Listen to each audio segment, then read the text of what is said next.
Boebert in the coming months. She needs money and exposure. She had a fraction of the cash on hand that Boebert had for the campaign a few weeks ago, $53,000 to $681,000 as of June 5, but hoped her nomination would begin to attract national money. "We have a beautiful ad that we'd like to get on TV," she said. "I'm going to call on Boebert to debate constantly."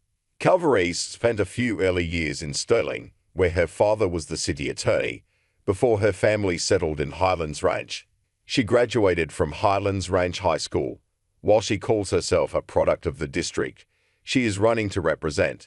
She has spent much of her adult life in Washington, D.C.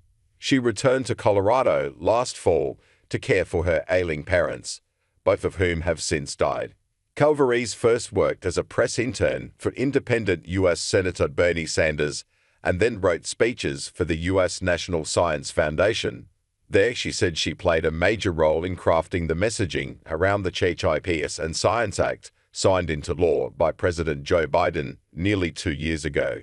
The $280 billion bill is designed to boost American semiconductor manufacturing. Earlier this year, the Biden administration said it would provide $90 million from the law to improve a microchip plant in Colorado Springs. "We're in a global competition for talent and technology," Calvarese said. "We're in a new Sputnik moment, make no doubt about it." Calvarese also was a senior writer for Conservation International, a global environmental organization.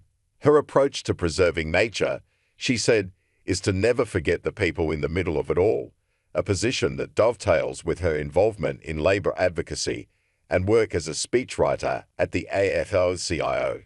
"We're not going to leave our fossil fuel communities behind," she said. "It's about making sure it's not being done off the backs of the working people." The 4th Congressional District encompasses a large portion of Weld County, which easily contains Colorado's most productive oil and gas field. "That's an industry that Boebert wants to unleash onto the world market," said her campaign manager, Drew Sexton, who responded to questions on Boebert's behalf.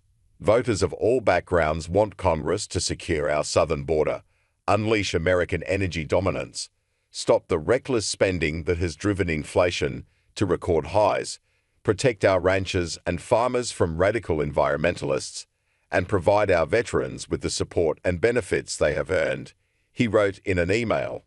Sexton, who did not mention Calvarese by name, promised that Boebert would campaign relentlessly across every corner of the district. Running in a new district, the two-term Congresswoman won a commanding 43.5% of the vote in a GOP primary field of 6 candidates. As of Thursday evening, including in the district's population center of Douglas County, her closest competitor was Logan County Commissioner Jerry Sonnenberg, who garnered little more than 14% of the vote. In the Democratic primary, Calvarese won 45% of votes, while Ike McCorkle, who ran against Buck in the last 2 elections, had 41%, and John Pedora Jr. received nearly 14%, a sign-in special election blowout. Even as the 4th District's boundaries have shifted with redistricting, its baseline has been clear in Republican presidential nominees' vote shares. Data from Western Washington University show former President George W. Bush, Mitt Romney, and former President Donald Trump each notched between 56% and 58% in the 4th over the last 20 years.